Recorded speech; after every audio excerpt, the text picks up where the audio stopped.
Hello. आज हम जो डिस्कशन का टॉपिक ले रहे हैं वो है रेस्पिरेशन से, that is regulation of respiration. Respiration वह क्रिया जिसके द्वारा सांस अंदर ली जाती है और बाहर छोड़ जाती है। कंप्लीट प्रोसेस को ही हम क्या कहते हैं? रेस्पिरेशन कहते हैं। अभी नॉर्मली हम क्या करते हैं, 24 घंटे यानी जब से पैदा हुए हैं और जब तक आखिरी दम तक हम क्या करते हैं? सांस लेते हैं और छोड़ते हैं। यानी कि हमारा जो है श्वसन की क्रिया ये कंटिन्यूअस प्रोसेस है।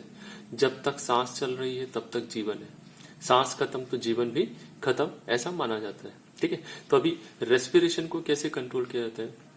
अभी मैंने रेस्पिरेशन कहा तभी आपके दिमाग में आया, तो आपका ध्यान जा रहा है कि हाँ मैं सांस ले रहे हैं छोड़ रहे हैं। बाकी इसके अलावा 24 घंटे में हमारा ध्यान ऐसा, जब तक हम उस पर कॉन्सेंट्रेट ना करें तब तक हमें पता भी नहीं चलता, और ये अपने आप क्या होता है, एक लय में, एक रिदम में क्या होता है, कंटिन्यूसली चलता रहता है। और इसी रेस्पिरेशन को जो है रेगुलेशन जो करता है वो कौन करता है? आपका नर्वस सिस्टम जो है ये कंट्रोल करता है। नर्वस सिस्टम जिसमें से आपका जो रहता है नर्व फाइबर जो रहते हैं ब्रेन से ओरिजिनेट होते हैं, और ये क्या करेंगे, आपके रेस्पिरेटरी ऑर्गन की मसल्स जो है, मेनली जो अगर हम बात करेंगे तो डायफ्राम हो गया, आपके इंटरकोस्टल मसल्स हो गए, इनको क्या करता है, यहाँ पर संकुचन या फिर बोलिए कॉन्ट्रैक्शन का जो काम करवाया जाता है, किसके द्वारा होता है? ये नर्वस सिस्टम के द्वारा होता है। ठीक, अभी ब्रेन में भी अगर हम बात करेंगे तो कौन सा सेंटर, तो यहाँ पर ब्रेन में अलग से कुछ यही जो नर्व फाइबर्स रहते हैं क्या करते हैं, आपके एक्यूमुलेट होकर एक सेंटर का फॉर्मेशन करते हैं, जिसको क्या बोलते हैं? रेस्पिरेटरी रेगुलेटरी सेंटर या रेस्पिरेशन रेगुलेटरी सेंटर। ये कहां पर पाया जाता है? ये पाया जाता है मेडुला में। तभी बात करेंगे ब्रेन में रेस्पिरेशन को कहां पर कंट्रोल किया जाता है, तो मेडुला में कंट्रोल। ये बहुत ही इंपॉर्टेंट चीज है, कई बार पूछा गया है कि नॉर्मल रेस्पिरेशन कहां पर कंट्रोल होता है। हम देखिए बार बार क्या बोल रहे हैं, नॉर्मल रेस्पिरेशन। नॉर्मल रेस्पिरेशन मतलब क्या होता है? जहां पर बिना किसी ताकत के, यानी 24 घंटे में जहां पर आप क्या कर रहे हैं, रेगुलर रूटीन वर्क करते समय जो सांस ले रहे हैं छोड़ रहे हैं, ये क्या कहलाता है? आपका नॉर्मल रेस्पिरेशन। ये कंट्रोल करने वाला कौन होता है? मेडुला कंट्रोल करता है। यानी मेडुला के अंदर में ये सेंटर पाया जाता है। यहां से जो है आपका क्या होता है, यहां से आपके इम्पल्सेस निकलते हैं जो क्या करते हैं, आपके यहाँ पर रेस्पिरेशन को कंट्रोल करते हैं। अभी रेस्पिरेशन में हमने क्या बात की, दो चीजें होती है, एक होता है इंस्पिरेशन और एक होता है आपका एक्सपिरेशन। ठीक, इंस्पायरेशन यानी कि क्या होता है, सांस को अंदर लेना, और एक्सपायरेशन क्या होता है, सांस को बाहर छोड़ना। अभी इंस्पायरेशन जो प्रोसेस होता है ये क्या होता है, यहाँ पर आपका एक्टिव प्रोसेस होता है, नॉर्मल इंस्पायरेशन की अगर बात कर रहे हैं तो, और नॉर्मल एक्सपायरेशन की अगर बात करेंगे तो वो क्या होता है, पैसिव प्रोसेस। अभी एक्टिव प्रोसेस मतलब क्या होता है, यहां पर आपका क्या हो रहा है, बाहर से आप फोर्सफुली, यानी कि फोर्स ना बोल के हम क्या बोलना चाहिए, बाहर से सिग्नल आता है जो क्या करता है, मसल में कॉन्ट्रैक्शन करता है, और ये मसल कॉन्ट्रैक्शन क्या करेगा, आपका यहाँ पर थोरैसिक वॉल्यूम को इंक्रीज करेगा। अभी थोरैसिक वॉल्यूम इंक्रीज होगा जिससे क्या होगा, आपका अंदर में थोरैसिक वॉल्यूम के इंक्रीज होने से प्रेशर जो है नेगेटिव हो जाएगा। प्रेशर नेगेटिव होने की वजह से क्या होता है, आपका सांस अपने आप क्या होगी, अंदर आ जाएगी।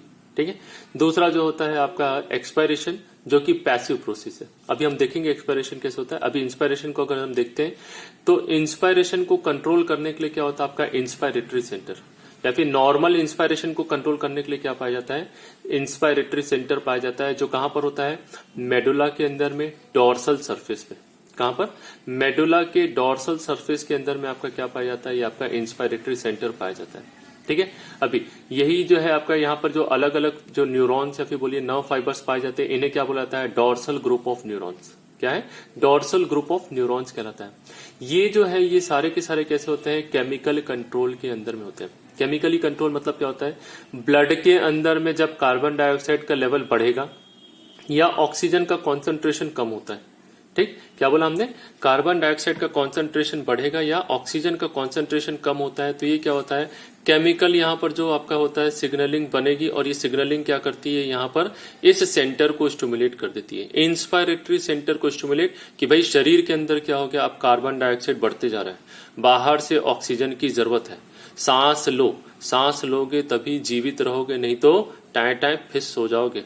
ठीक है, तो हमें क्या करना है, यहाँ पर ये सेंटर स्टिमुलेट होकर क्या करेगा, यहां से तुरंत एक सिग्नल को, इम्पल्स को जनरेट करेगा, और ये इम्पल्स क्या होता है, थ्रू फ्रेनिक नर्व और इंटरकोस्टल नर्व। किसके द्वारा?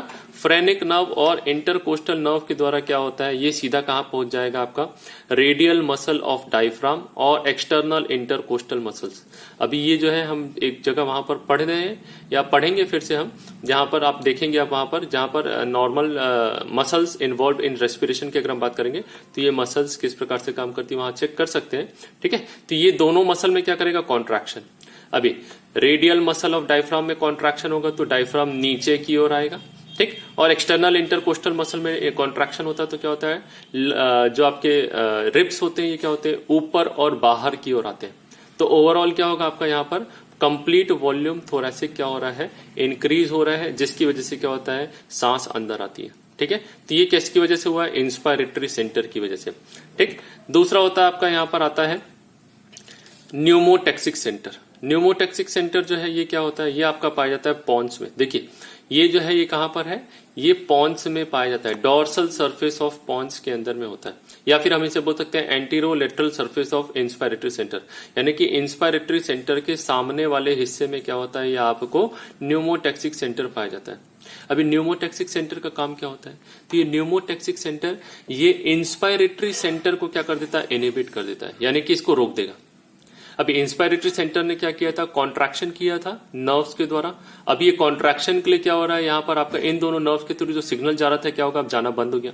अभी सिग्नल जाना बंद हो जाएगा तो क्या होगा, मसल में जो कॉन्ट्रैक्शन हुआ था वो क्या हो जाएगा, अब वो कॉन्ट्रैक्शन होना बंद हो जाएगा। अब मसल में कॉन्ट्रैक्शन नहीं हो रहा तो मसल्स क्या होने लगेंगी, धीरे धीरे रिलैक्स होने लगेंगी। मसल्स रिलैक्स होंगी तो क्या होगा, अब आपका इंस्पायरेशन रुक जाएगा और यहां पर क्या होगा, वापस आपके रिब्स जो है नीचे की ओर आने लगेंगे और डायफ्राम जो है क्या हो जाएगा, वापस ऊपर की ओर आ जाएगा। यानी अब थोरैसिक वॉल्यूम क्या हो जाएगा, धीरे धीरे आपका कम होने लगेगा।